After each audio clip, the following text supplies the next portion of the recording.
Hello student, welcome to the video lecture series of class 9 chapter motion। हम इस video lecture series में motion chapter के बारे में जानने वाले हैं। हमारे डेली लाइफ में बहुत सारे ऐसे ऑब्जेक्ट्स रहते हैं जो मोशन में रहते हैं और वो अलग अलग टाइप के मोशन को क्या करते हैं, एग्जिबिट करते हैं। लेकिन कुछ ऑब्जेक्ट्स हमारे डेली लाइफ में ऐसे भी रहते हैं जो रेस्ट पे रहते हैं, ठीक है, वो कोई मोशन शो नहीं करते until and unless an unbalanced force is applied on it। ठीक है, तो आइए देखते हैं इस चैप्टर के बेसिक कंसेप्ट। वो कंसेप्ट क्या है? वो कंसेप्ट है व्हाट इज मोशन। अब देखिए, कोई एक ऑब्जेक्ट है, वो ऑब्जेक्ट जब एक प्लेस से दूसरे प्लेस की तरफ उसकी पोजीशन को चेंज करता है, at that time we say that that particular object is in motion। ठीक है, therefore when a body does not change its position with time, we can say that the body is at rest, क्योंकि उसने position change नहीं की।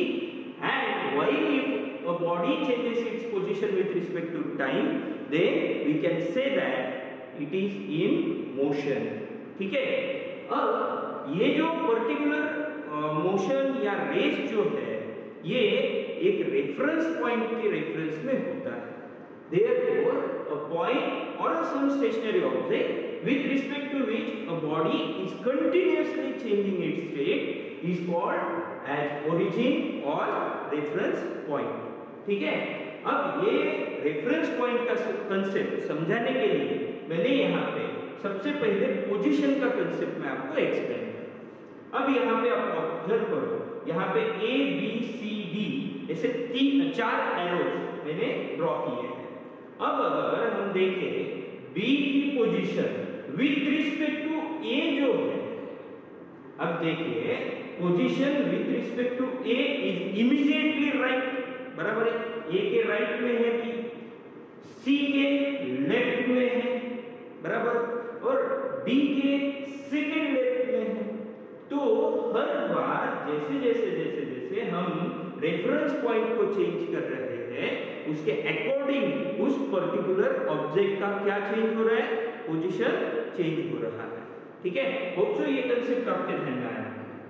और ये जो reference point रहता है, ये रेफरेंस पॉइंट उस पर्टिकुलर रेफरेंस फ्रेम के अकॉर्डिंग रहता है। देयरफॉर इस रेफरेंस पॉइंट को एक्सप्लेन करने के लिए, to describe the position of an object, we require a reference point, and object may seem to be moving with respect to one observer and दूसरे observer के respect में वो motion में रह सकता है। मींस कोई एक रेफरेंस फ्रेम के हिसाब से एक पर्टिकुलर ऑब्जेक्ट मोशन में रह सकता है, वही अगर हम दूसरा कोई रेफरेंस फ्रेम लेते हैं, उसके हिसाब से वो ऑब्जेक्ट क्या हो सकता है, मोशन में हो सकता है। ठीक है, एग्जांपल के लिए अगर आप देखोगे, सपोज आप कंसीडर करो आप बस स्टॉप पे रुके हुए हैं, ठीक है, और आपका एक फ्रेंड है, वो क्या कर रहा है, बस में से ट्रैवलिंग कर रहा है। तो as per your reference point, that friend जो बस में से ट्रैवल कर रहा है, वो आपके लिए क्या हो जाएगा, मोशन में हो जाएगा, बराबर है। वही उसके भी रिस्पेक्ट में आप जो रहोगे, भले ही आप उस बस स्टॉप पे रेस्ट में हो, उसके रिस्पेक्ट में आप मोशन में होते हो। कैसे? तो आप बैकवर्ड मोशन में उसे फील हो। ठीक है, वो क्यों होता है वो भी हम देखने वाले हैं।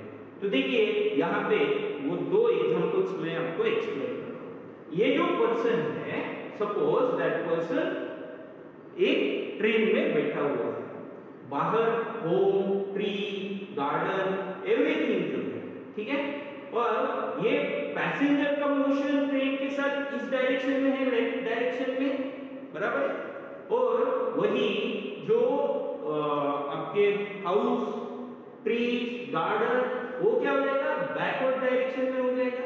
ठीक है, बिकॉज ये कंसेप्ट क्या है, ये कंसेप्ट है relative motion. Means motion and rest both are the relative concept. अब देखिए उसको और एक दूसरे एग्जांपल के साथ हम एक्सप्लेन करें। यहाँ पे ये जो पर्सन है, इस पर्सन के लिए प्लेटफॉर्म जो है ठीक है, तो यहाँ पे आप देखो the tree is at rest यहाँ पे, बट ट्रेन जो है वो ट्रेन क्या हो रही है, मोशन में उसको नजर आएगी। ठीक है, अब इस पर्टिकुलर कंसेप्ट में हमने मोशन ट्रेन को फ्रेम ऑफ रेफरेंस लिया है। ठीक है, हमने क्या किया है, मोशन ट्रेन को फ्रेम ऑफ रेफरेंस लिया है। इस वजह से इस पर्टिकुलर पर्सन को ट्री जो है वो क्या दिखेगा, मोशन में दिखेगा, बराबर है। और इसी तो वजह से जब हम ट्रैवलिंग करते हैं तो छोटे बच्चों को विंडो सीट की तरफ बैठने का बहुत ज्यादा शौक रहता है, बिकॉज उनको क्या लगता है कि विंडो में से बाहर हम जो भी ऑब्जेक्ट देखते हैं वो ऑब्जेक्ट क्या हो रहा है, मूव कर रहा है, बट एट एक्चुअल वो मूव हो रहा है क्या, नहीं हो रहा। It is only because of the frame of reference. आप कौन से रेफरेंस फ्रेम से उस पर्टिकुलर ऑब्जेक्ट को देखते हो, इस वजह से ये चीजें होती है। अब देखिए यहाँ पे मैंने एक बहुत अच्छा एग्जांपल जो हमारे सभी बच्चों को पसंद कैरेक्टर्स है, जैसे कि टॉम एंड जेरी। अब इस पर्टिकुलर केस में द टॉम एंड जेरी ये दोनों क्या है, मोशन में है, बराबर है। और ये जो केस है, इस पर्टिकुलर केस में वो दोनों क्या है, रेस्ट में है। ठीक है, तो आपको मोशन और रेस्ट ये दोनों कंसेप्ट समझ में आए होंगे। अब ये दोनों जो कंसेप्ट है ये रिलेटिव कंसेप्ट है, जो मैंने अभी थोड़ी देर पहले आपको एक बस का एग्जांपल दिया था। तो देखिए यहाँ पे passenger in a moving bus, the road side trees appears to be moving backward, जो मैंने आपको एक्सप्लेन किया था, and a person standing on the road side pursues the bus along with the passenger as moving. However, passenger inside the bus see his fellow passenger to be at rest. Means उसी बस में उस passenger के बाजू में जो भी कोई पर्सन बैठा है उसे क्या लगता है, वो दोनों रेस्ट में है, लेकिन रोड पे जो पर्सन खड़ा है वो क्या लगता है उस पर्टिकुलर बस के पैसेंजर को कि वो मोशन में है। ये सभी कंसेप्ट क्यों हो रहा है, because the frame of reference. ठीक है, अब हम देखेंगे अलग अलग टाइप ऑफ मोशन। तो अकॉर्डिंग टू डायरेक्शन से हम मोशन को 3 टाइप में क्लासिफाई कर सकते हैं, 1 dimensional motion, 2 dimensional motion and 3 dimensional motion. ये जो 1 डायमेंशनल मोशन है, इसमें जो पर्टिकुलर पार्टिकल है वो स्ट्रेट लाइन के अलोंग ट्रैवल करता है। इन 2 डायमेंशनल मोशन द पार्टिकल जो है वो 2 डायमेंशनल प्लेन में क्या करता है, ट्रैवल करता है। और 3 डायमेंशनल मोशन में जो पार्टिकल का मोशन है वो रैंडमली मोशन होता है और वो एक 3 डायमेंशनल स्पेस में ट्रैवल करता है। अब यहाँ पे 1 डायमेंशनल मोशन में the only single coordinate needed है उसका मोशन को क्या करने के लिए, एक्सप्लेन करने के लिए। यहाँ पे 2 coordinates are needed और यहाँ पे 3 coordinates in the particular plane are needed to explain the position or to explain the motion of the particular object. Example के लिए motion of car on straight road ये 1 dimensional motion हो गया, motion of car on circular turn ये 2 dimensional motion हो गया, और motion of flying kite और flying insect ये 3 dimensional motion हो गया। ठीक है, अब हम पढ़ेंगे कुछ एग्जांपल्स जो 1 डायमेंशनल, 2 डायमेंशनल और 3 डायमेंशनल मोशन के हैं। यहाँ पे आप देख रहे हो train moving on the platform और a particular object falling from the top of the tower. ठीक है, ड्यू टू ग्रेविटी, राइट। ये क्या हो गए दोनों, मोशन अंडर 1 डायमेंशन। यहाँ कैरम बोर्ड जो है it is the best example for motion of 2 dimension. ठीक है, और यहाँ पे आप बहुत सारे बर्ड देख रहे हो जो स्काई में फ्लाई कर रहे हैं, तो ये क्या हो गया, मोशन अंडर 3 डायमेंशन। ठीक है, अब कुछ और टाइप्स मोशन के, सबसे इंपॉर्टेंट टाइप जो हम इस चैप्टर में पढ़ने वाले हैं वो है लीनियर मोशन। उसी ट्रांसलेटरी मोशन भी बोला जाता है, उसी रेक्टिलिनियर मोशन भी बोला जाता है। ठीक है, तो स्ट्रेट लाइन में जो ऑब्जेक्ट ट्रैवल करता है उसे हम बोलते हैं लीनियर मोशन। रोटेशनल मोशन, आपके घर में लगा हुआ fan, it is the best example for rotational motion. ठीक है, ऑसिलेटरी मोशन, अब कुछ बच्चों के घर में कुछ ऐसे वॉल क्लॉक्स होंगे जिसमें पेंडुलम होगा। दैट पेंडुलम क्या होता है, इस टाइप में वो ऑसिलेट करता है और इस टाइप के मोशन को हम क्या बोलते हैं, ऑसिलेटरी मोशन। और ये सभी कंसेप्ट को समझने के बाद में इस चैप्टर में आगे हम जो टर्म्स पढ़ने वाले हैं उनको हम scalar quantity and vector quantity इस टाइप से क्लासिफाई करते हैं।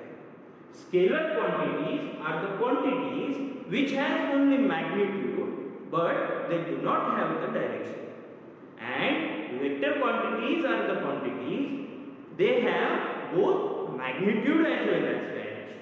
ठीक है, तो स्केलर क्वांटिटी के बहुत सारे एग्जांपल्स हैं जैसे कि mass, time, distance, speed, work, power, energy, charge, area, pressure, potential. Vector quantity के कुछ examples velocity, acceleration, force, displacement, momentum, weight, ये कुछ एग्जांपल वेक्टर क्वांटिटी के। अब हम इन दोनों के बीच में का डिफरेंस देखेंगे जो आपके एग्जाम पॉइंट ऑफ व्यू से भी बहुत इंपॉर्टेंट है। तो मीनिंग क्या है, scalar quantity is the quantity which does not include the direction, it has only magnitude, therefore it is called as scalar quantity। whereas the vector quantity जो है, vector quantities are the quantities which has magnitude as well as direction। ठीक है, अब ये quantity जो है scalar quantity कभी भी वन डायमेंशनल क्वांटिटी रहेगी, वेक्टर क्वांटिटी जो है वो मल्टी डायमेंशनल क्वांटिटी रहेगी। ठीक है, change it changes with the change in their magnitude, और ये जो वेक्टर क्वांटिटीज है ये direction as well as magnitude ये दोनों अगर चेंज होता है या उन दोनों में से कोई भी एक टर्म अगर चेंज होती है तो वो चेंज होते हैं। उसके बाद ऑपरेशन, यहाँ पे ऑर्डिनरी रूल ऑफ अलजेब्रा हम अप्लाई कर सकते हैं जैसे कि एडिशन, सब्ट्रैक्शन, मल्टीप्लिकेशन, डिवीजन। यहाँ पे जो है, यहाँ पे हमें वेक्टर अलजेब्रा अप्लाई करना पड़ेगा। ठीक है, उसके बाद अगर हम कंपैरिजन करें दो क्वांटिटीज का तो ये सिंपल क्वांटिटीज है scalar quantities and the vector quantities are complex quantities. Division, scalar can divide another scalar quantity, और यहाँ पे ये दो वेक्टर एक दूसरे को डिवाइड नहीं कर सकते। ठीक है, तो होप सो आपको ये सभी बेसिक कंसेप्ट समझ में आए होंगे। अगले वीडियो में हम डिस्टेंस और डिस्प्लेसमेंट इस कंसेप्ट को पढ़ने वाले हैं। अगर आपको इस पर्टिकुलर चैप्टर में कोई भी डिफिकल्टी हो तो वो आप कमेंट बॉक्स में कमेंट करके हमें पूछ सकते हैं, या हमारा BNE डिजिटल स्मार्ट कोचिंग का ऑफिशियल एंड्रॉइड एप्लीकेशन डाउनलोड करके आप हमारे बेस्ट कोर्सेज को सब्सक्राइब कर सकते हैं। Thank you.